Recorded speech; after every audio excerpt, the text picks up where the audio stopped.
평양의 메아리. 지금 평양 권력 핵심부가 발칵 뒤집혔습니다. 북한 핵미사일 실전 배치 총책 리현석 부국장이 가족과 함께 사라졌습니다. 혁명의 두뇌 김정은이 직접 불렀던 이름입니다. 리현석은 이미 결정했죠. 체제를 위해 살기로요. 30대 부국장 고급 아파트 17층 김정은 직접 보고 7번 완벽한 충성이었습니다. 하지만 아들이 쓰러진 순간 모든 게 무너졌습니다. 간질 판정, 군사대 퇴학, 정치범 낙인, 치료 가능한 병을 불치병으로 만들었다. 남한방송이 말했습니다. 20년 충성이 한순간에 거짓으로 바뀌었죠. 살아서든 죽어서든 찾아라. 김정은의 그 한마디가 평양 전체를 뒤흔들었습니다. 과연 핵 기밀을 머릿속에 담은 한 아버지는 어떻게 압록강을 건넜을까요? 권력에서 자유로, 죽음에서 생명으로. 그 진짜 이야기 지금 시작합니다. 여기서 잠깐, 여러분은 지금 어디에서 시청하고 계신가요? 구독과 댓글을 남겨주시면 더 다양한 이야기를 들으실 수 있습니다. 2023년 10월 17일 새벽 3시 평양 순안공항 VIP 터미널이 봉쇄됐습니다. 김정은이 직접 지시했죠. 살아서든 죽어서든 찾아라. 사라진 이는 북한 제2자연과학원 미사일 배치기획국 부국장 리현석이었습니다. 바로 접니다. 제 머릿속엔 북한 핵무기의 모든 정보가 들어 있었습니다. 실전 배치 위치, 이동 경로, 발사 코드 체계까지요. 김정은이 직접 서명받는 보고서를 작성하던 사람입니다. 30대에 부국장까지 올랐죠. 당에서는 저를 혁명의 두뇌라 불렀습니다. 그날 밤 보위부 요원 200명이 평양 전역을 뒤졌습니다. 제 연구소는 물론이고 집까지 수색당했죠. 김정은은 정치국 비상회의를 소집했습니다. 리현석을 찾지 못하면 담당자들이 대신 총살당할 것이다. 그의 목소리는 떨리고 있었다고 합니다. 분노가 아니라 공포였죠. 왜 공포였을까요? 제가 알고 있는 정보 때문입니다.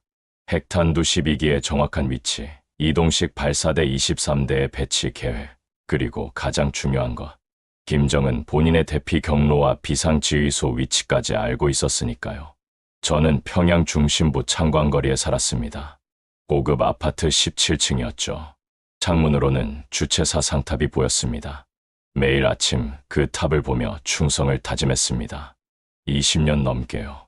제2자연과학원은 북한 핵무기 개발의 심장부입니다. 일반인은 물론이고 대부분의 군 간부도 접근할 수 없는 곳이죠. 저는 그곳에서 15년을 일했습니다. 처음엔 말단 연구원이었습니다. 하지만 2016년 5차 핵실험 이후 실전 배치 계획을 세우는 핵심 인력으로 발탁됐죠. 김정은을 직접 본 건 총 7번입니다. 그는 항상 담배 냄새를 풍겼습니다. 손은 굵고 축축했죠. 악수할 때마다 소름이 돋았습니다. 동무는 조국의 핵 방패를 완성할 인재요. 그가 제 어깨를 두드렸습니다. 그때 저는 자랑스러웠습니다. 나라를 지키는 일을 하고 있다고 믿었으니까요. 하지만 2022년 가을 모든 게 무너지기 시작했습니다. 아들 주호가 쓰러졌습니다. 김일성 군 사대학 예과 2학년이었죠. 수업 중 갑자기 경련을 일으키며 바닥에 쓰러진 겁니다. 입에서 거품이 나왔고 눈은 뒤집혔습니다. 교관들이 급히 병원으로 옮겼죠. 평양 제안병원에서 진단이 나왔습니다. 간질이었습니다. 의사는 차갑게 말했죠. 정신결함 판정입니다. 군 복무는 불가능하고 당 간부 진출도 어렵습니다. 그 한마디로 아들의 미래가 끝났습니다. 북한에서 간질은 단순한 병이 아닙니다. 정신적 결함으로 분류되죠. 본인은 물론이고 가족 전체가 낙인 찍힙니다. 아들은 다음 날 바로 군사대에서 퇴학당했습니다. 이유는 혁명 수행 능력 미달이었습니다. 그날부터 달라졌습니다. 연구소 동료들의 시선이 차가워졌죠. 복도에서 마주치면 고개를 돌렸습니다. 회의 때 제 발언은 무시당했습니다. 심지어 제가 작성한 보고서에 다른 사람 이름이 올라가기 시작했죠. 당 간부 모임에서도 마찬가지였습니다. 아내 선영은 평소 참석하던 간부 부인 모임에서 제외됐습니다. 이유도 알려주지 않았죠. 딸 유나가 다니던 평양외국어대학에서도 연락이 왔습니다. 아버지의 정치적 신뢰도 문제로 장학금이 중단됩니다. 권력의 보호막이 한순간에 사라졌습니다. 저는 여전히 부국장 직함을 가지고 있었지만 실제로는 투명인간이었죠. 보위부가 저를 감시하기 시작했다는 것도 알았습니다. 전화 통화 내용이 도청되고 있었고 집 앞에 낯선 차량이 주차되어 있었습니다. 어느 날 밤 주호가 제 방으로 왔습니다. 아버지, 제가 죄인인가요? 22 청년의 눈에는 눈물이 가득했습니다. 저 때문에 가족이 이렇게 되는 거잖아요. 제가 없으면 더 이상 말을 잇지 못했습니다. 저는 그때 깨달았습니다. 제가 평생 충성하고 섬긴 이 체제는 제 가족을 지켜주지 않는다는 거요. 아니, 애초에 우리를 인간으로 보지 않았다는 거요. 우리는 그저 부품이었습니다. 고장나면 버려지는 부품이었죠. 그날 밤잠을 이룰 수 없었습니다. 침대에 누워 천장을 바라봤습니다. 김일성 초상화가 벽에 걸려 있었죠. 그 초상화를 보며 생각했습니다. 나는 지금까지 무엇을 위해 살았나? 이 체제를 위해 핵무기를 만들어 왔는데 정작 내 아들 하나 지키지 못하는구나. 다음 날 아침 출근길에 보위부 차량이 저를 따라왔습니다. 더 이상 숨기지도 않았죠. 노골적인 감시였습니다. 연구소에 도착하자 부소장이 저를 불렀습니다. 리 동무, 요즘 정신이 산만해 보이는데 괜찮은가? 그의 눈빛은 의심으로 가득했습니다. 저는 대답했습니다. 괜찮습니다. 혁명, 과업에 더욱 충실하겠습니다. 하지만 제 안에 무언가는 이미 깨져 있었습니다. 충성에 가면 뒤에서 또 다른 생각이 자라나고 있었죠. 바로 그때였습니다. 집에 돌아온 아내 선영이 제게 말했습니다. 여보, 당신이 꼭 들어야 할 방송이 있어요. 그녀의 손에는 낡은 휴대용 라디오가 들려 있었습니다. 아내가 건넨 라디오는 중국제 소형 단파 수신기였습니다. 어디서 구했는지 묻지 않았습니다. 북한에서 남한 방송을 듣는 건 반역죄였죠. 적발되면 정치범 수용소로 직행입니다. 가족 전체가요. 저는 망설였습니다. 부국장이라는 제 위치, 김정은과의 직접 보고 라인, 그리고 무엇보다 평생 쌓아온 충성심이 방해했죠. 하지만 선영의 눈빛이 달랐습니다. 간절함과 절박함이 섞여 있었습니다. 제발 한 번만 들어봐요. 우리 아들을 위해서라도. 그녀의 목소리가 떨렸습니다. 그날 밤 11시 화장실에 들어가 문을 잠갔습니다. 환풍기를 틀어 소음을 만들었죠. 이어폰을 꽂고 주파수를 맞췄습니다. 처음엔 잡음만 들렸습니다. 손이 떨려서 다이얼을 제대로 돌리지 못했죠. 그리고 목소리가 들렸습니다. 여기는 자유조선 방송입니다. 북한 동포 여러분께 진실을 전합니다. 나만 억양이었습니다. 이상하게 정겹게 들렸죠. 방송은 의료 관련 프로그램이었습니다. 간질은 완치 가능한 질환입니다. 서울대학교 병원의 최신 수술 성공률은 80%에 달합니다. 약물 치료만으로도 70% 이상의 환자가 정상 생활이 가능하죠. 제 손에서 라디오가 떨어질 뻔했습니다. 완치, 정상 생활. 북한에서는 간질을 불치의 정신병으로 가르쳤습니다. 치료 불가능하며 유전되고 전염성까지 있다고 했죠. 모두 거짓이었던 겁니다. 방송은 계속됐습니다. 북한에서는 간질 환자를 격리하고 차별합니다. 하지만 이것은 의학적 근거가 전혀 없는 비인간적 처사입니다. 간질은 뇌의 전기적 신호 이상일 뿐입니다. 적절한 치료를 받으면 누구나 정상적인 삶을 살 수 있습니다. 화장실 바닥에 주저앉았습니다. 20년 넘게 쌓아온 신념이 무너지는 소리가 들렸습니다. 제가 믿었던 체제는 제 아들을 정신병자로 낙인 찍었습니다. 치료 가능한 병을 불치병으로 만들어버렸죠. 왜? 통제하기 위해서였습니다. 다음 날 연구소에 출근했지만 일이 손에 잡히지 않았습니다. 책상 위에 핵무기 배치 계획서를 보며 생각했습니다. 나는 무엇을 지키고 있는가? 내 아들조차 지킬 수 없는 이 체제를 위해 왜 핵무기를 만들고 있는가? 점심시간에 동료 박 국장이 다가왔습니다.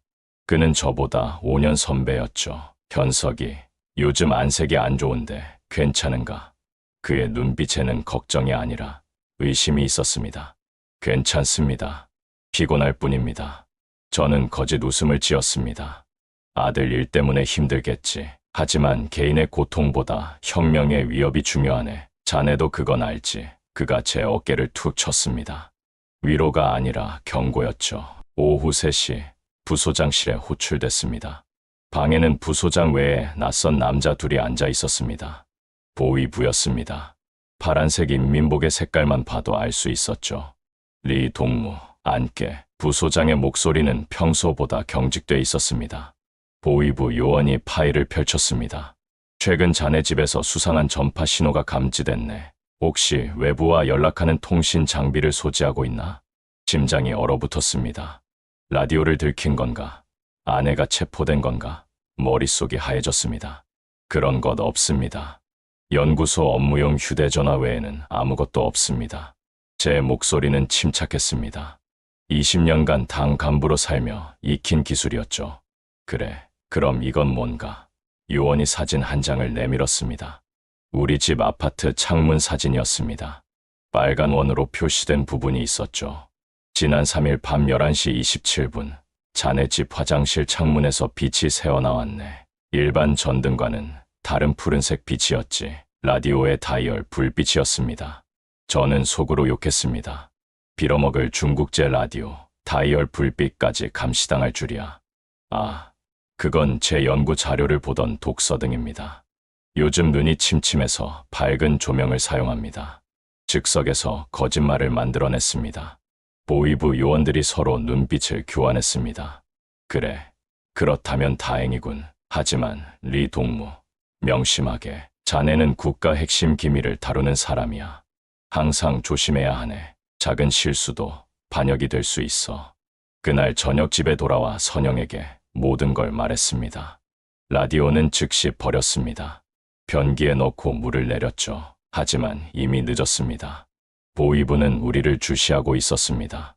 선영이 제 손을 잡았습니다. 여보, 우리 이대로는 못 살아요. 주호는 날마다 시들어가고 있어요.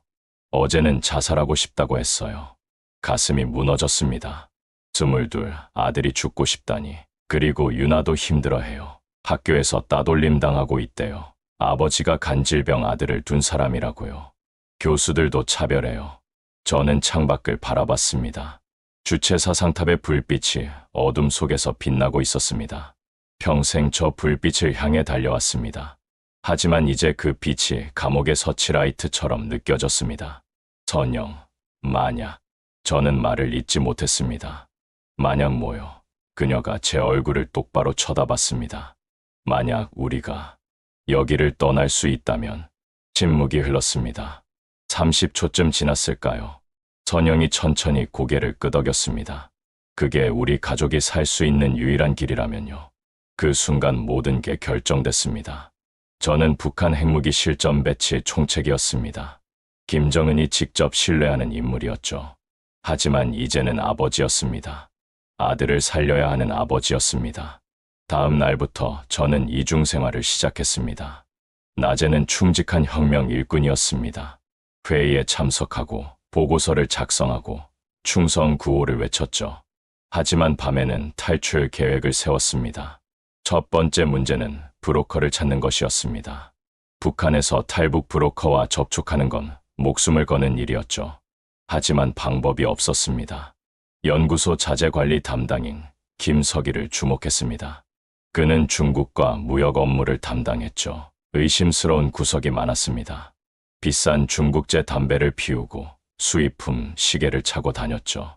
어느 날 점심시간, 흡연실에서 그와 둘만 있게 됐습니다. 김동무, 중국 쪽 인맥이 넓다면서 조심스럽게 떠봤습니다. 그렇습니다. 무역 업무상 연변 쪽 사람들을 많이 압니다. 그가 담배 연기를 내뿜으며 대답했습니다. 혹시 개인적으로 부탁할 일이 있는데. 저는 목소리를 낮췄습니다. 김석희의 눈빛이 날카로워졌습니다. 무슨 일입니까? 부국장 동무.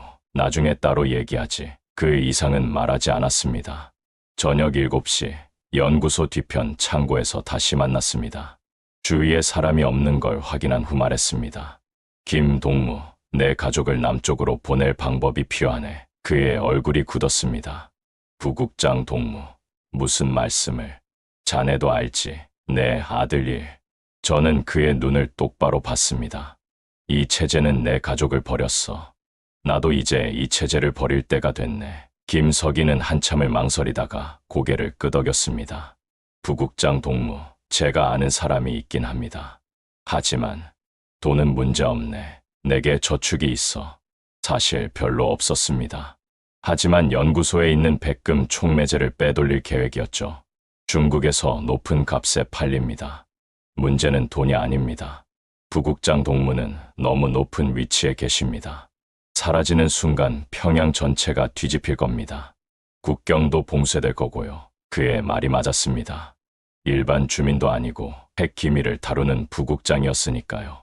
그래서 빠른 루트가 필요하네. 국경을 넘은 즉시 중국 내륙으로 깊숙이 들어가야 해. 그리고 최대한 빨리 제3국으로. 저는 이미 계획을 세워뒀었습니다. 김석이가 한숨을 쉬었습니다. 알겠습니다. 연락해보겠습니다. 하지만 부국장 동무, 저는 아무것도 모르는 겁니다. 혹시 일이 틀어지면요. 당연하지. 자네는 아무 상관없네. 일주일 후 김석이가 종이 쪽지를 건넸습니다. 담배 한 대 피우시죠. 담배 가방에 전화번호가 적혀 있었습니다. 그날 밤 공중전화로 그 번호에 전화했습니다. 중국 억양의 조선어가 들렸습니다. 누구십니까? 김석이의 소개를 받았습니다. 인원수와 출발, 희망이를 말씀하세요. 4명입니다. 가능한 빠른 시일 내에 4명은 어렵습니다. 비용도 비용이지만 위험도가 너무 높습니다. 비용은 상관없습니다. 1인당 5,000달러 줄 수 있습니다. 제가 가진 전 재산과 빼돌린 백금을 합치면 가능한 금액이었습니다. 전화 너머에서 숨소리가 들렸습니다. 누구신지는 모르겠지만 상당히 급하신 것 같군요. 알겠습니다. 2주 후 연락드리겠습니다. 전화가 끊겼습니다. 공중전화 부스에서 나와 어둠 속으로 걸어갔습니다. 뒤돌아보니 주최사 상탑이 보였습니다. 마지막으로 보는 것일지도 모른다고 생각했습니다. 집에 돌아와 선영에게 말했습니다. 2주 후 준비해야 해. 그녀는 아무 말 없이 고개를 끄덕였습니다. 우리는 그날부터 짐을 정리하기 시작했습니다. 가져갈 수 있는 건 거의 없었습니다. 옷 몇 벌, 가족 사진 몇 장, 그리고 주호의 약뿐이었죠. 유나와 주호에게도 말했습니다. 두 아이는 겁에 질렸지만 동시에 희망에 차 있었습니다. 정말 간지를 고칠 수 있어. 주호가 물었습니다. 그래, 아들아. 남쪽에서는 완치할 수 있대. 제 목소리가 떨렸습니다. 2주가 순식간에 지나갔습니다. 그동안 저는 연구소에서 마지막 보고서를 작성했습니다. 핵무기 배치 현황, 이동 경로, 발사 코드 체계, 모든 정보를 USB에 담았습니다. 이것이 우리 가족의 보험이 될 거라 생각했죠. 10월 16일 밤 9시 전화가 왔습니다. 내일 새벽 2시 압록강 편 신의주 조선소 뒤편에서 만납시다. 알겠습니다. 드디어 시작됐습니다. 우리 가족의 마지막 도박이요. 10월 16일 밤 10시 우리 가족은 거실에 모였습니다. 창문 커튼을 모두 쳤죠. 혹시 모를 감시 때문이었습니다. TV는 켜두었습니다. 조선중앙방송에서 흘러나오는 선전 음악이 우리 대화를 가릴 수 있었으니까요. 아이들아, 아빠가 할 말이 있다. 저는 주호와 유나를 봤습니다. 두 아이의 눈빛이 떨렸습니다. 이미 눈치챘을 겁니다. 우리 내일 새벽에 이곳을 떠난다. 압록강을 건너 중국으로, 그리고 남한으로 갈 거야. 주호가 먼저 반응했습니다. 아버지, 저 때문이죠. 제가 병에 걸려서 가족이 이렇게 되는 거잖아요. 그의 목소리가 갈라졌습니다. 아니다, 아들아. 저는 그의 어깨를 잡았습니다. 네, 잘못이 아니야. 잘못은 너를 버린 이 체제에 있어. 치료 가능한 병을 불치병으로 만들고 너를 정신병자로 낙인 찍은 이 나라가 잘못한 거야. 유나가 입을 열었습니다. 아버지, 탈북은 사형 아닙니까? 만약 잡히면 우리 모두. 그래서 잡히면 안 되는 거야. 선영이 딸의 손을 잡았습니다. 유나야, 여기 남아서 평생 차별받으며 살 거니? 내 오빠가 날마다 죽고 싶다고 하는 걸 보며 살 거니? 침묵이 흘렀습니다. TV에서는 김정은 장군님의 위대함을 찬양하는 노래가 흘러나왔습니다. 얼마나 역겹게 들리던지요. 준비는 됐습니다. 저는 배낭 2개를 꺼냈습니다. 최소한의 옷과 식량만 챙겼어. 무겁게 가면 강을 건널 수 없거든. 그리고 이건. 저는 작은 봉지를 꺼냈습니다. 주호, 내 약이야. 한 달치 분량이야. 주호가 약봉지를 받아들었습니다. 손이 떨리고 있었죠. 아버지, 만약 제가 도중에 발작하면 어떡해요? 강 건너다가 제가 쓰러지면 다들 위험해져요. 저는 이미 그 부분도 계획했습니다. 브로커가 수면제를 준비했어. 강 건너기 전에 내게 먹일 거야. 그럼 2시간 정도 깊이 잘 거야. 우리가 너를 업고 갈 거야. 하지만 아버지, 체력으로. 주호가 걱정스럽게 말했습니다. 내가 업고 가마. 유나가 기어들었습니다. 오빠, 나 생각보다 힘세. 학교에서 배구 선수였잖아. 가능해. 가족이 서로를 보며 작은 웃음을 지었습니다. 공포 속에서도 우리는 가족이었습니다. 선영이 부엌에서 무언가를 가져왔습니다. 작은 천 보따리였죠. 이게 뭡니까? 제가 물었습니다. 우리 결혼 반지와 유나 돌반지예요. 중국에서 팔 수 있을 거예요. 그녀의 목소리는 담담했지만 눈가가 붉어졌습니다. 저는 아내의 손을 잡았습니다. 선영, 미안해. 내가 더 잘해야 했는데 무슨 소리예요. 당신은 최선을 다했어요. 이 미친 나라에서 우리를 지키려고 얼마나 애썼는데요. 그녀가 제 손을 꽉 쥐었습니다. 시계를 봤습니다. 밤 11시였습니다. 3시간 후면 출발해야 했습니다. 자, 이제 마지막으로 점검하자. 가져갈 물건 확인. 저는 배낭 안을 하나씩 꺼냈습니다. 옷 4벌씩, 양말, 속옷, 칫솔, 비누, 그리고 식량. 옥수수떡 10개, 말린 생선, 물 2리터. 많지 않았지만 이게 전부였습니다. 그리고 이거. 저는 USB를 꺼내 들었습니다. 북한 핵무기 정보가 모두 담겨 있어. 이게 우리의 보험이야. 남한 정부에 이걸 주면 우리를 보호해 줄 거야. 아버지, 그거 들키면 어떡해요? 유나가 물었습니다. 들킬 일 없어. 내가 속옷 안쪽에 꿰매놨어. 저는 미리 준비한 작은 주머니를 보여줬습니다. 방수 비닐로 3 겹싸고 속옷 밴드 안쪽에 바느질했어. 절대 발견 안 돼. 주호가 화장실에 다녀왔습니다. 얼굴이 창백했죠. 아버지, 저 무서워요. 죽을 수도 있잖아요. 주호야. 저는 아들을 끌어안았습니다. 우리는 살기 위해 가는 거야. 여기 남으면 천천히 죽는 거고 떠나면 살 가능성이 있어. 내 선택은 뭐니? 살고 싶어요. 주호의 목소리가 떨렸습니다. 오래오래 살고 싶어요. 보통 사람들처럼. 그래, 우리 그렇게 하자. 남쪽 가면 내가 원하는 거 다 할 수 있어. 대학도 다시 갈 수 있고 간질도 고칠 수 있어. 그리고 아무도 너를 이상하게 보지 않아. 자정이 넘었습니다. 이제 2시간 남았습니다. 저는 창문으로 다가가 커튼을 살짝 열었습니다. 주최사 상탑이 여전히 빛나고 있었습니다. 저 불빛을 평생 보며 살았습니다. 이제 마지막이었죠. 여보, 이것 좀 봐요. 선영이 오래된 사진첩을 펼쳤습니다.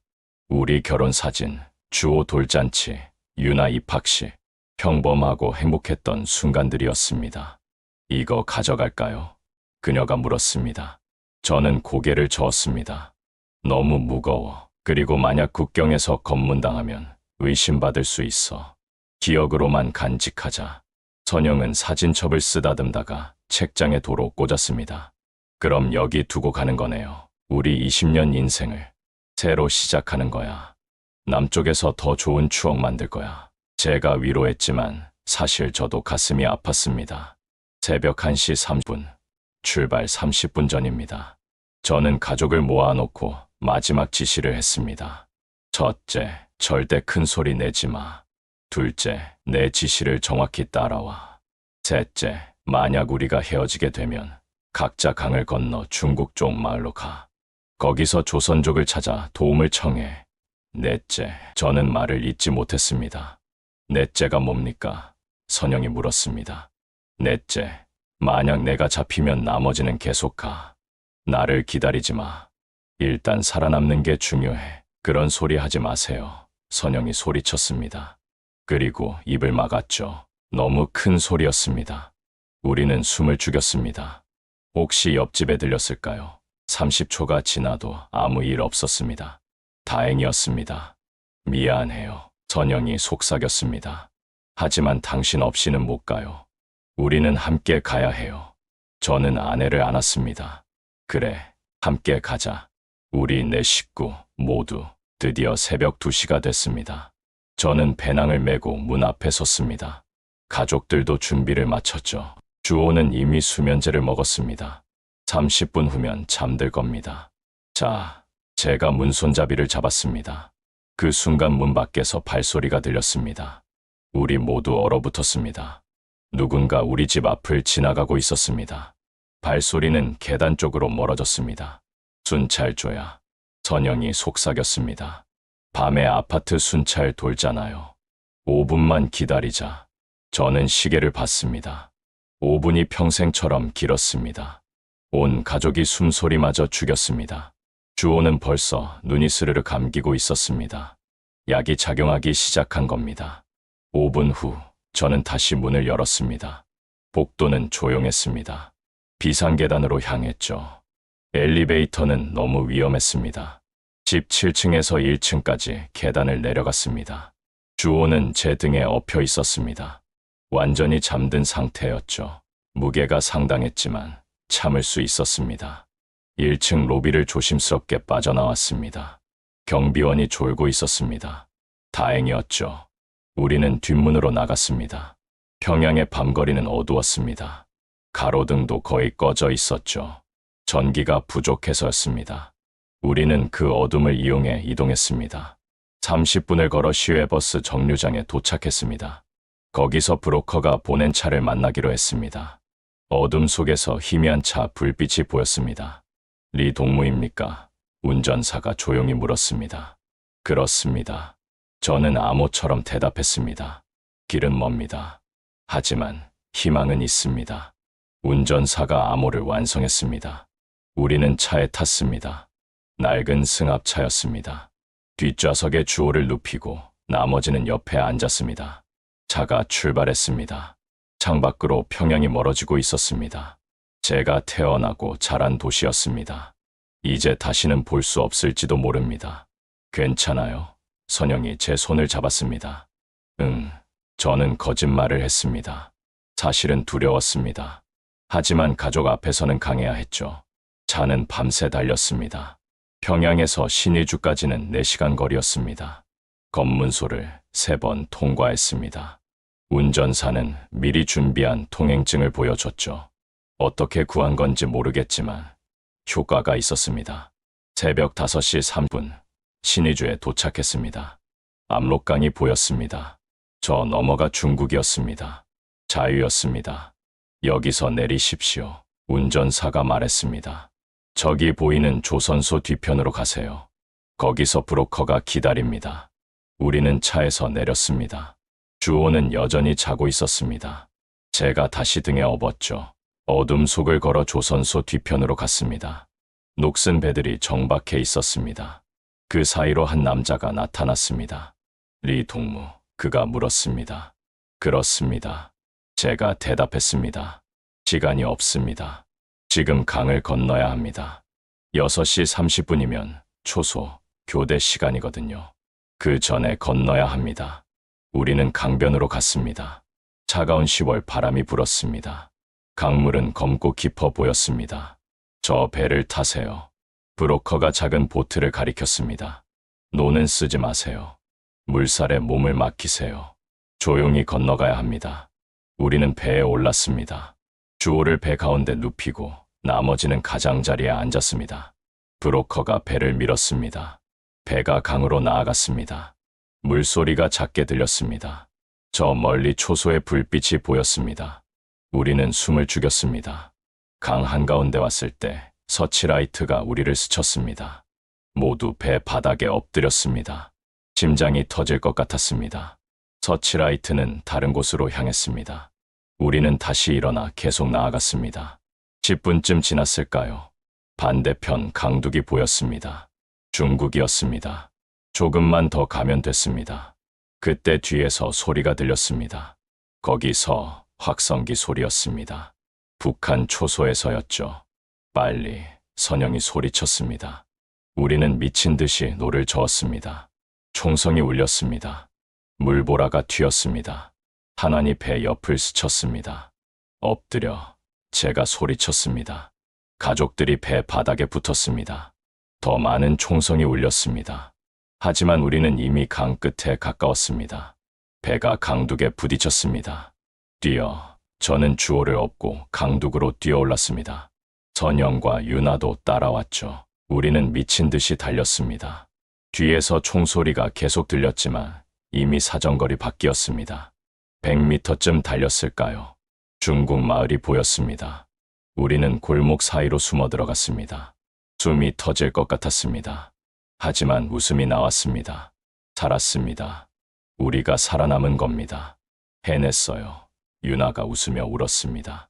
선영이 제 팔을 잡았습니다. 여보, 우리 진짜 나왔어요. 응, 나왔어. 우리 자유야. 저는 아내를 껴안았습니다. 주호가 깨어나기 시작했습니다.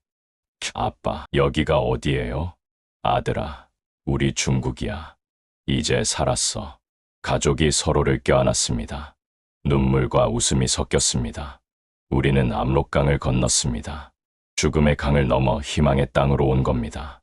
하지만 이제 시작일 뿐이었습니다. 중국에서 남한까지는 아직 멀었습니다. 그리고 북한은 우리를 찾을 겁니다. 하지만 그건 나중 문제였습니다. 지금은 살아있다는 것, 가족이 함께라는 것, 그것만으로 충분했습니다. 중국 땅에 발을 디딘 순간 우리는 마을 뒤편 옥수수밭으로 숨어들었습니다. 주호가 완전히 깨어났습니다. 아빠, 저 지금 꿈꾸는 거예요? 아니야, 아들아. 현실이야. 우리 중국 왔어. 제 목소리가 떨렸습니다. 동쪽 하늘이 밝아오고 있었습니다. 아침이 오고 있었죠. 압록강 건너편 북한 땅에서는 사이렌 소리가 들렸습니다. 우리를 찾기 시작한 겁니다. 빨리 이동해야 합니다. 브로커가 나타났습니다. 그는 우리를 강 건너편에서 기다리고 있었던 겁니다. 북한이 중국 쪽에 연락할 겁니다. 국경 지역은 위험합니다. 우리는 브로커를 따라 마을 뒤편 산길로 올라갔습니다. 2시간을 걸었습니다.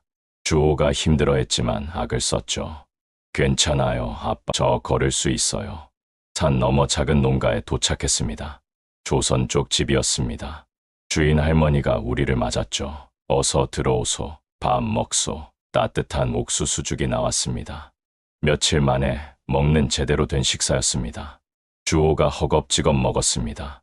천천히 먹어, 아들아. 브로커가 계획을 설명했습니다. 여기서 3일 숨어 계세요. 그동안 신분증을 만들겠습니다. 그리고 베이징까지 기차를 타고 가야 합니다. 베이징요? 너무 멀지 않습니까? 선영이 물었습니다. 북한 사람들이 국경 지역에 많습니다. 멀리 가야 안전합니다. 베이징에서 다시 태국으로 갈 겁니다. 태국이요? 제가 놀라서 물었습니다. 네, 거기서 한국 대사관으로 가야 합니다. 직접 남한으로 가는 길은 없습니다. 제3국을 경유해야 하죠. 그날부터 우리는 그 농가 지하실에 숨어 지냈습니다. 창문도 없는 어두운 공간이었죠. 하지만 안전했습니다. 3일째 되던 날, 브로커가 신분증을 가져왔습니다. 이제 여러분은 중국 조선족입니다. 이름은 외우세요. 리성철, 박순자, 리민호, 리은주, 우리의 새 이름이었습니다. 가짜 신분으로 살아가야 했죠. 내일 새벽 기차를 탑니다. 베이징까지 20시간 걸립니다. 절대 조선말로 얘기하지 마세요. 들키면 끝입니다. 다음 날 새벽 4시, 우리는 연기력으로 향했습니다.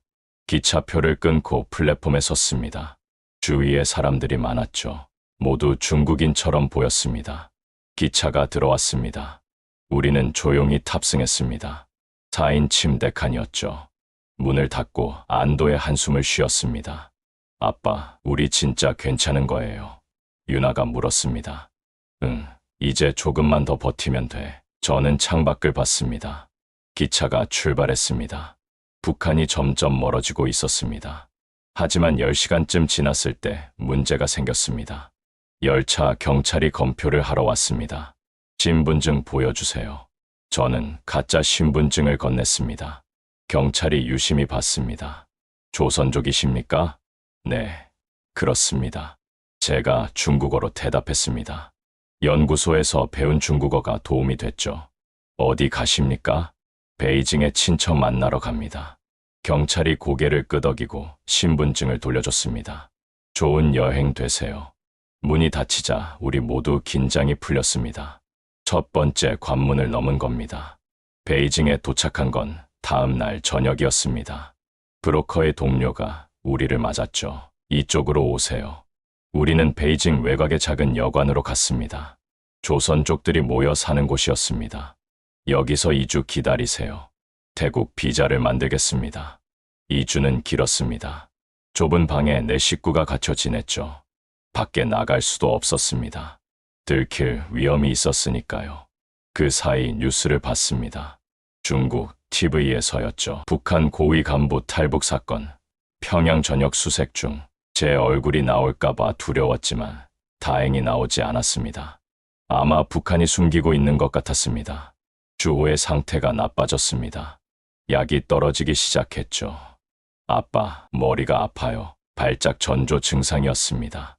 조금만 참아라. 아들아, 태국 가면 병원 갈 수 있어. 저는 아들을 안았습니다. 하지만 불안했습니다. 만약 여기서 발작하면 어떡하지? 다행히 브로커가 약을 구해왔습니다. 중국 약국에서 샀습니다. 이걸로 버티세요. 2주 후 드디어 태국 비자가 나왔습니다. 관광 비자였죠. 내일 베이징 공항에서 방콕행 비행기를 탑니다. 처음 타보는 비행기였습니다. 가족 모두 긴장했죠. 공항 보안 검색대를 통과할 때 식은땀이 났습니다. 하지만 문제없이 통과했습니다. 비행기에 올랐습니다.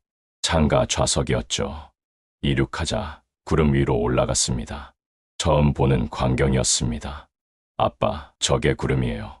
주호가 신기해했습니다. 그래, 아들아, 우리 지금 하늘을 날고 있어. 저는 웃었습니다.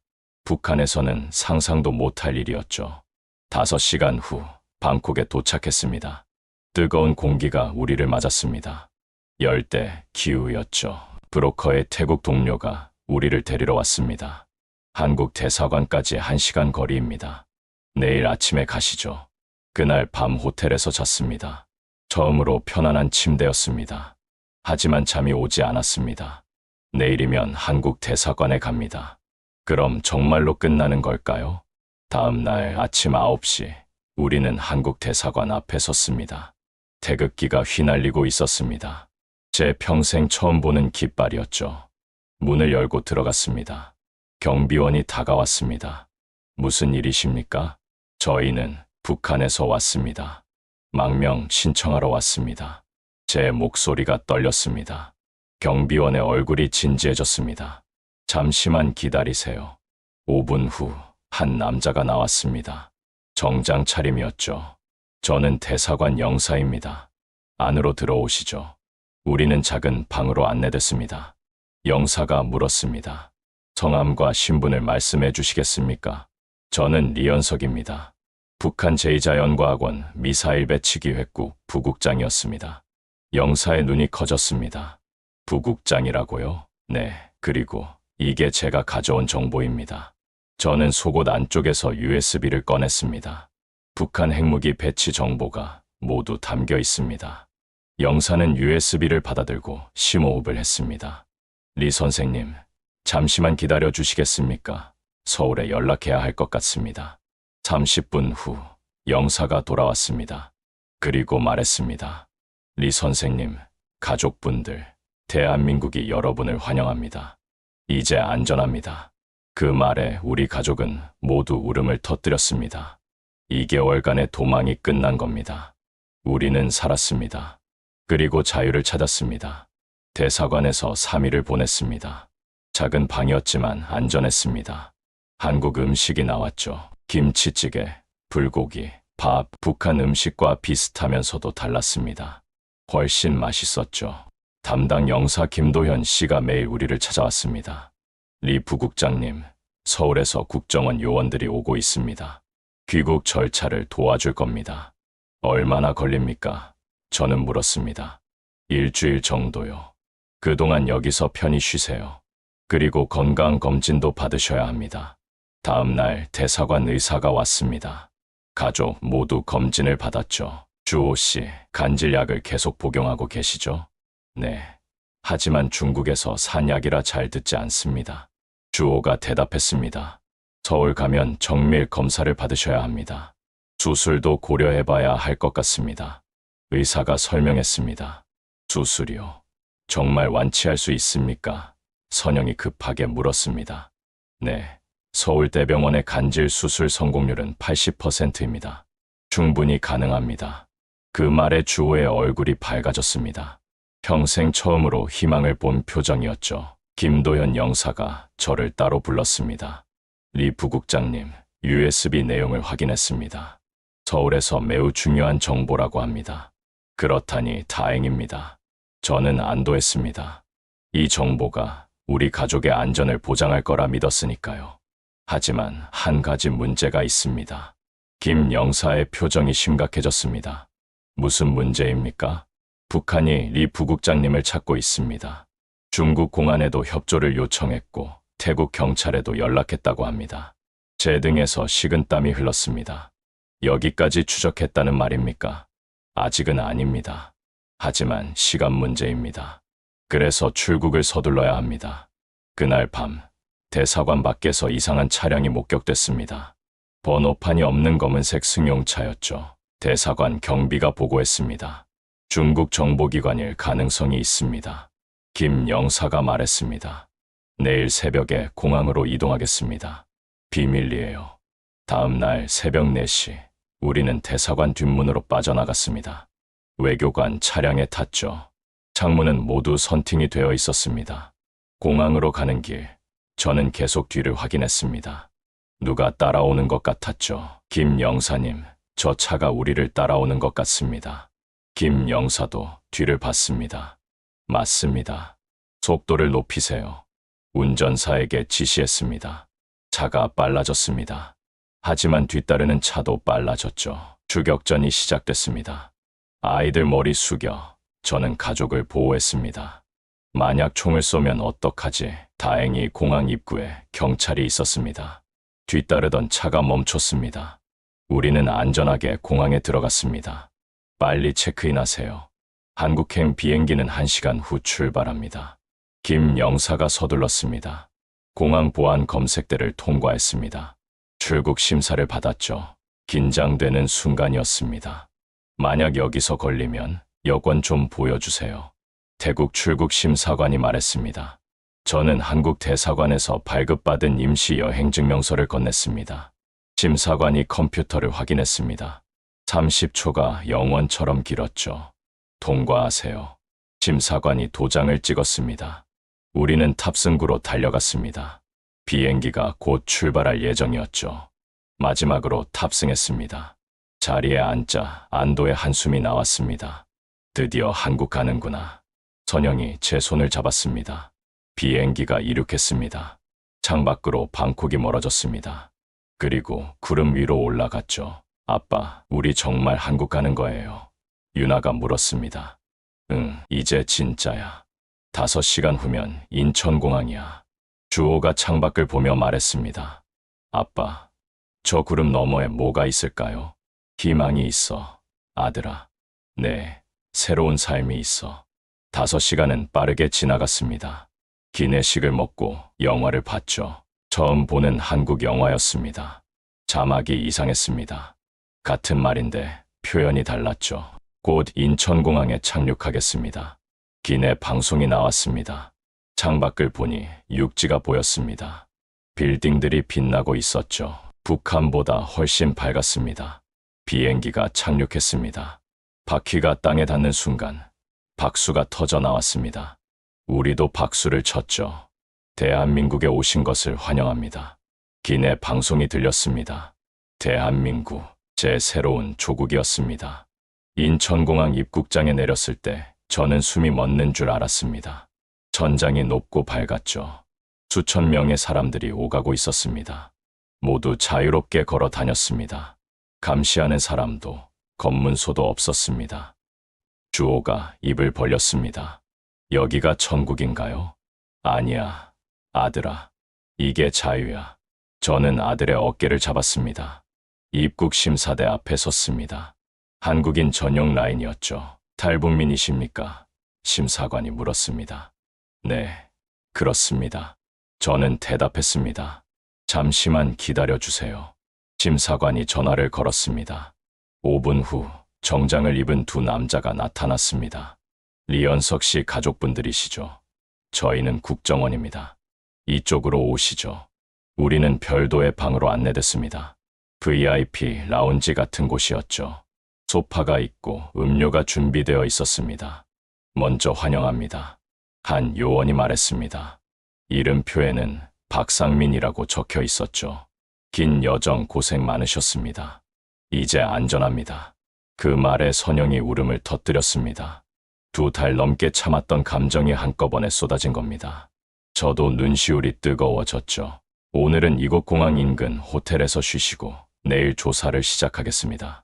그리고 주호 씨는 바로 병원 검진을 받으셔야 할 것 같습니다. 지금 당장 가능합니까? 제가 물었습니다. 물론입니다. 리 부국장님께서 가져오신 정보가 매우 중요합니다. 정부가 최선을 다해 지원하겠습니다. 호텔은 인천공항 근처에 있었습니다. 5성급 호텔이었죠. 북한에서는 상상도 못할 곳이었습니다. 방에 들어서자 주호가 소리쳤습니다. 아빠, TV가 엄청 커요. 그리고 침대가 푹신해요. 유나는 화장실을 보고 놀랐습니다. 욕조가 있어요. 진짜 욕조예요. 저는 창밖을 바라봤습니다.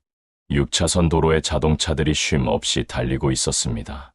불빛이 강처럼 흘렀죠. 북한의 어두운 평양과는 비교할 수 없었습니다. 여보, 이게 현실이 맞아요. 선영이 제 옆에 섰습니다. 응, 현실이야. 우리 해냈어. 저는 아내를 안았습니다. 그날 밤, 처음으로 편히 잤습니다. 두려움 없이, 추격당할 걱정 없이 잤죠.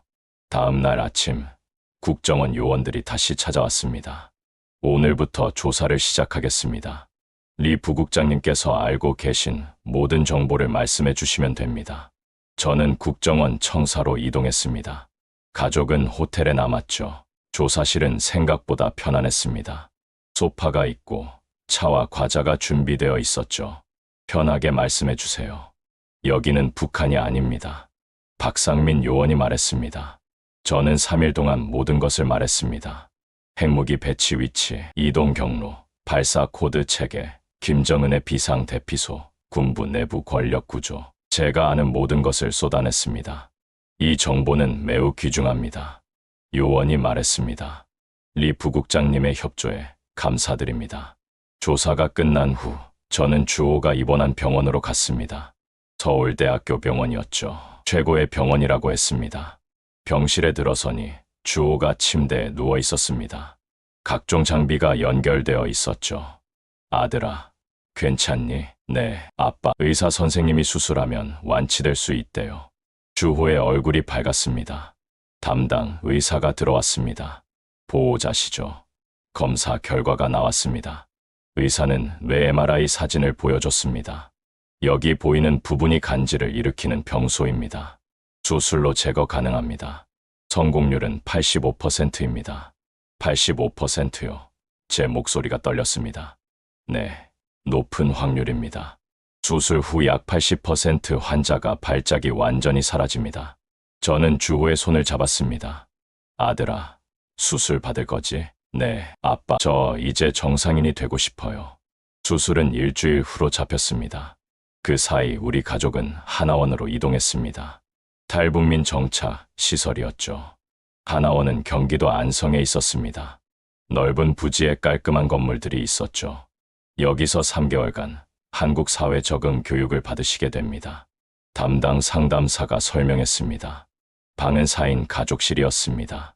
TV, 냉장고, 에어컨까지 있었죠. 북한의 부국장 집보다 좋았습니다. 아빠, 여기 냉장고에 음식이 가득 있어요. 유나가 소리쳤습니다. 식당에 가니 뷔페식이었습니다. 밥, 국, 반찬이 20가지도 넘었죠. 마음껏 드세요. 식당 아주머니가 웃으며 말했습니다. 주호가 밥을 받아들고 울었습니다. 아빠, 이게 다 공짜예요? 그래, 아들아. 이 나라는 탈북민을 돕는단다. 교육이 시작됐습니다. 한국어 사용법, 교통이용법, 금융제도, 취업준비, 모든 게 새로웠습니다. 여러분, 지하철 타는 법을 배워보겠습니다. 강사가 설명했습니다. 교통카드를 이렇게 찍으시면 됩니다. 저는 50대 부국장이었지만 초등학생처럼 배워야 했습니다. 하지만 부끄럽지 않았습니다. 이게 자유의 대가라면 기꺼이 감수할 수 있었죠. 첫 외출날, 상담사가 우리를 데리고 서울 나들이를 갔습니다. 지하철을 탔죠. 사람들이 정말 많았습니다. 하지만 모두 조용히 자기 일을 했습니다. 아빠, 사람들이 우리 쳐다보지 않아요. 유나가 속삭였습니다. 그래, 여기선 아무도 감시하지 않아. 저는 웃었습니다. 명동에 도착했습니다. 거리에 사람들이 넘쳐났죠. 가게마다 물건이 가득했습니다. 음식 냄새가 코를 자극했습니다. 뭐 먹고 싶은 거 있니? 제가 아이들에게 물었습니다. 치킨이요. 주호가 소리쳤습니다. TV에서 봤어요. 진짜 맛있대요. 치킨집에 들어갔습니다. 황금색 치킨이 나왔죠. 가족이 함께 먹었습니다. 주호가 눈물을 흘리며 먹었습니다. 아빠, 이게 자유의 맛이에요. 그래, 아들아, 이게 자유야. 일주일 후 주호의 수술 날이었습니다. 수술실 앞에서 기다렸죠. 5시간이 걸렸습니다. 평생 가장 긴 5시간이었습니다. 의사가 나왔습니다. 수술 성공했습니다. 병소를 완전히 제거했습니다. 저는 주저앉았습니다. 감사합니다. 정말 감사합니다. 회복실에서 주호를 봤습니다. 머리에 붕대를 감고 있었지만 웃고 있었죠. 아빠, 저 이제 괜찮아요? 응, 아들아. 이제 내 인생이 시작되는 거야. 3개월 후 하나원 수료식이 열렸습니다. 우리 가족은 정착금을 받았습니다. 그리고 아파트를 배정받았죠. 서울 노원구의 작은 아파트였습니다. 우리 집이에요. 유나가 물었습니다. 응, 이제 우리 집이야. 저는 대답했습니다. 발코니에 서서 서울을 바라봤습니다. 밤이 되어도 불빛이 가득했습니다. 사람들이 자유롭게 걸어 다녔죠. 여보, 우리 정말 여기까지 왔네요. 선영이 제 옆에 섰습니다. 응, 우리 해냈어. 아이들도 이제 자유롭게 살 수 있어. 주호는 대학 편입을 준비하고 있었습니다. 간질은 완치됐죠. 유나는 통역 공부를 시작했습니다. 영어와 한국어 모두 잘했으니까요. 저는 KIT에서 연구원으로 일하게 됐습니다. 핵 기술을 평화적으로 이용하는 연구였죠. 죽이는 기술이 아니라 살리는 기술이었습니다. 어느 날 저녁, 가족이 함께 한강에 갔습니다. 강변을 걸으며 말했습니다. 아이들아, 기억하니? 우리가 압록강을 건넌 날을. 네, 아빠. 무서웠지만 살고 싶었어요. 주호가 대답했습니다. 압록강은 죽음의 강이었어. 하지만 한강은 달라. 여기는 희망의 강이야. 사람들이 자유롭게 걸어 다니고 웃고 살아가는 강이지. 우리는 한강을 바라보며 서 있었습니다. 바람이 불었습니다. 자유의 바람이었죠. 아빠, 우리 앞으로 어떻게 살아야 해요? 유나가 물었습니다. 진실을 말하는 거야. 북한의 진실을. 그리고 자유의 소중함을. 그게 우리가 여기 온 이유야. 그날 밤, 저는 첫 번째 증언을 기록하기 시작했습니다. 북한 핵 프로그램의 진실, 김정은 정권의 실상, 그리고 자유를 찾아 떠난 한 가족의 이야기를요. 이것이 제 새로운 임무였습니다. 핵무기를 만드는 것이 아니라 진실을 만드는 것이었죠. 입국 1년 후 저는 국회에 서 있었습니다. 통일외교안보위원회 청문회였죠. 북한 핵 문제를 다루는 자리였습니다. 증인은 선서해 주시기 바랍니다. 위원장이 말했습니다. 저는 선서문을 읽었습니다. 양심에 따라 사실만을 말할 것을 엄숙히 선서합니다. 의원들이 질문을 던졌습니다. 북한 핵무기의 실전 배치 현황은 어떻습니까? 제가 북한을 떠날 당시 기준으로 미기의 핵탄두가 실전 배치되어 있었습니다. 이동식 발사대 23대에 분산 배치되어 있었죠. 발사 코드 체계는 어떻게 됩니까? 3단계 인증 시스템입니다. 김정은의 최종 승인이 있어야 발사 가능합니다. 하지만 저는 잠시 말을 멈췄습니다. 김정은이 제정신이 아니라면 언제든 발사될 수 있습니다. 국회의원들의 얼굴이 굳어졌습니다. 제 증언은 녹화되어 전 세계로 송출됐습니다. 청문회가 끝난 후 기자들이 몰려들었습니다. 리 박사님, 북한이 핵을 포기할 가능성이 있습니까? 없습니다. 저는 단호하게 대답했습니다. 핵무기는 김정은 정권의 유일한 생명줄입니다. 절대 포기하지 않을 겁니다. 그럼 어떻게 해야 합니까? 압박과 대화를 병행해야 합니다. 하지만 무엇보다 중요한 건 북한 주민들에게 진실을 알리는 겁니다. 체제가 무너지는 건 외부 압력이 아니라 내부 각성에서 시작됩니다. 그날 저녁 뉴스에 제 얼굴이 나왔습니다. 북한 핵 총책 출신 탈북민, 국회 증언. 제 과거가 공개된 겁니다. 집에 돌아오니 선영이 걱정스러운 얼굴로 맞았습니다. 여보, 이러다가 북한이 우리를 찾는 거 아니에요? 괜찮아. 국정원이 보호하고 있어. 그리고 나는 해야 할 일을 하는 거야. 다음 날 KST 연구실로 출근했습니다. 동료들이 축하해줬죠. 리 박사님, 어제 청문회 잘 봤습니다. 멋있었어요. 고맙습니다. 그런데 오늘 시험 결과는 어떻습니까? 저는 연구로 화제를 돌렸습니다. 저는 핵 기술을 의료용으로 전환하는 연구를 하고 있었습니다. 방사선 치료 기술이었죠. 암을 치료하는 기술이었습니다. 리 박사님, 이 기술이 상용화되면 많은 생명을 살릴 수 있습니다. 동료 연구원이 말했습니다. 그게 제 목표입니다. 평생 죽이는 기술을 만들었으니 이제는 살리는 기술을 만들고 싶습니다. 저녁에 집에 돌아오니 주호가 공부하고 있었습니다. 서울대 컴퓨터공학과에 편입한 후였죠. 아들아, 공부 힘들지 않니? 아니요. 재미있어요. 프로그래밍 배우는 게 이렇게 신기할 줄 몰랐어요. 간질 발작은 어때? 수술 후 한 번도 없었어요. 완전히 나았어요. 주호가 웃었습니다. 유나는 통역대학원에 다니고 있었습니다. 아빠, 다음 주에 유엔에서 인턴십 인터뷰가 있어요. 유엔이라니 대단한데 저는 딸을 안아줬습니다. 북한 인권 문제를 다루는 부서예요. 저도 아빠처럼 진실을 알리고 싶어요. 가족이 각자의 자리에서 꿈을 이뤄가고 있었습니다. 이게 자유였습니다. 몇 달 후 유엔 인권이사회에서 발표 요청이 왔습니다. 제네바에서 열리는 북한 인권회의였죠. 리 박사님께서 증언해 주시면 큰 도움이 됩니다. 유엔 관계자가 말했습니다. 저는 제네바로 갔습니다. 생전 처음 유럽이었죠. 유엔 본부는 웅장했습니다. 회의장에 들어서니 각국 대표들이 앉아 있었습니다. 저는 연단에 섰습니다. 저는 리현석입니다. 북한 핵무기 개발에 20년간 종사했습니다. 오늘 이 자리에서 증언하고자 하는 것은 북한 정권의 실상입니다.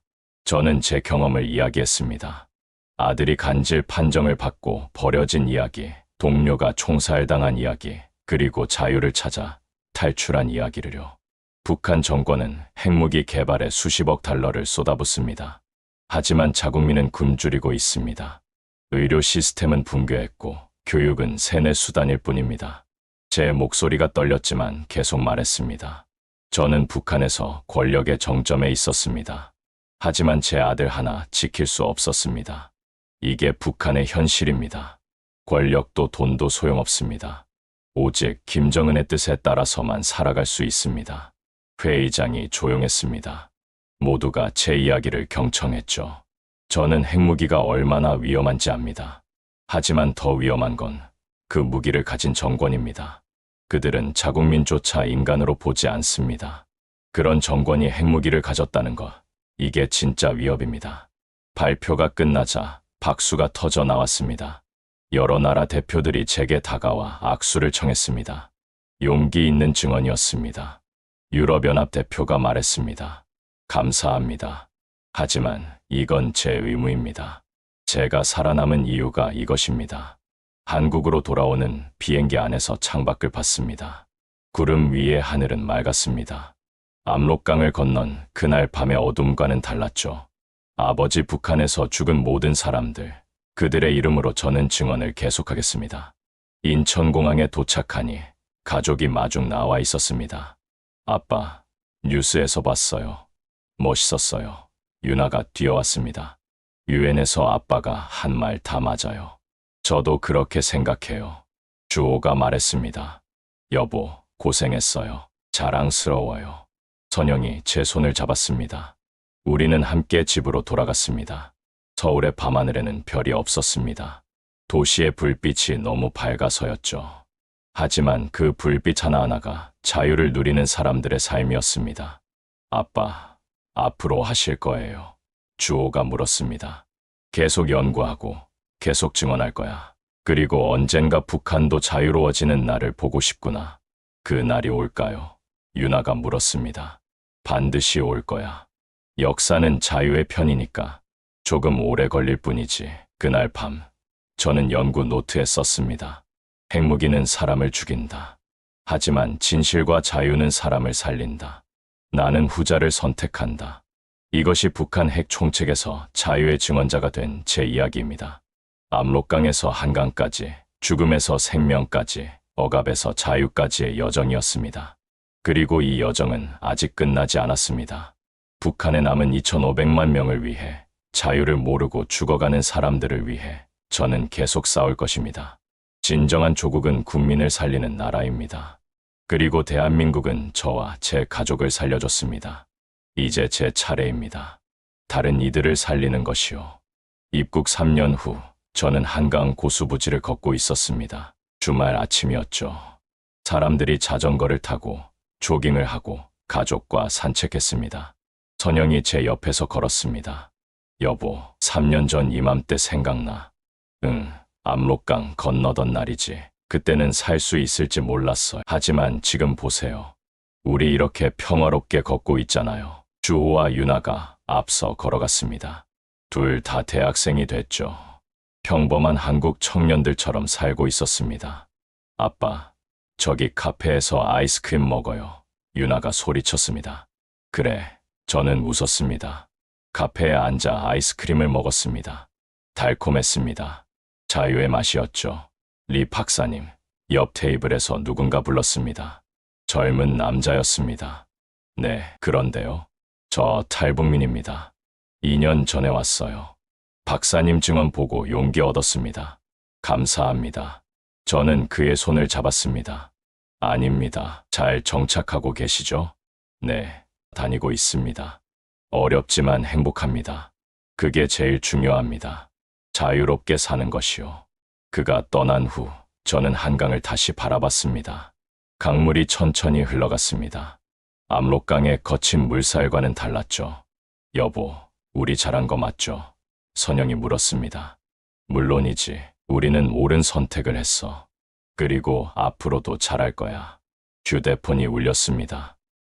연구실에서였죠.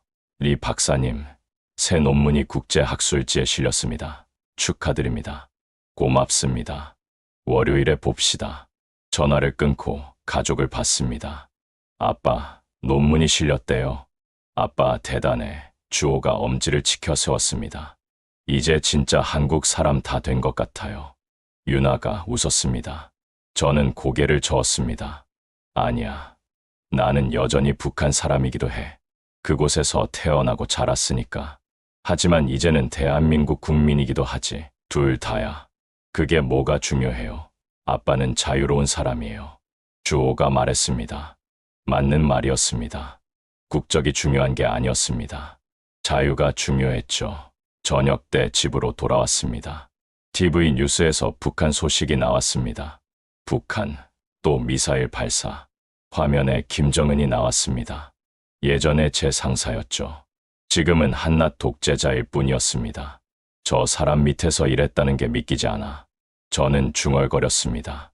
이제 그런 거 생각하지 마세요. 우리는 여기 있잖아요. 선영이 채널을 돌렸습니다. 다음 채널에서는 예능 프로그램이 나왔습니다. 사람들이 웃고 떠들었죠. 정치 선전도 없고 김일성 찬양도 없었습니다. 그냥 즐겁게 웃는 모습이었습니다. 이게 정상이야. 저는 말했습니다. 웃을 자유, 그게 가장 기본적인 인권이야. 밤이 깊었습니다. 발코니에 나가 서울 야경을 봤습니다. 불빛이 가득했습니다. 저 불빛 하나하나가 사람들의 삶이었죠. 휴대폰으로 메모를 남겼습니다. 2026년 10월 17일, 탈북 3주년. 오늘도 우리 가족은 자유롭게 살았다. 아들은 대학에서 공부하고 딸은 꿈을 키우고 아내는 웃었다. 나는 생명을 살리는 연구를 했다. 이게 자유다. 이게 인간다운 삶이다. 북한에 남은 모든 이들에게도 이 날이 오기를 기도한다. 메모를 저장하고 방으로 들어왔습니다. 가족이 모두 잠들어 있었죠. 평화로운 얼굴들이었습니다. 저는 조용히 이불을 덮어주고 거실로 나왔습니다. 책상에 앉아 새 논문을 쓰기 시작했습니다. 제목은 이렇게 정했습니다.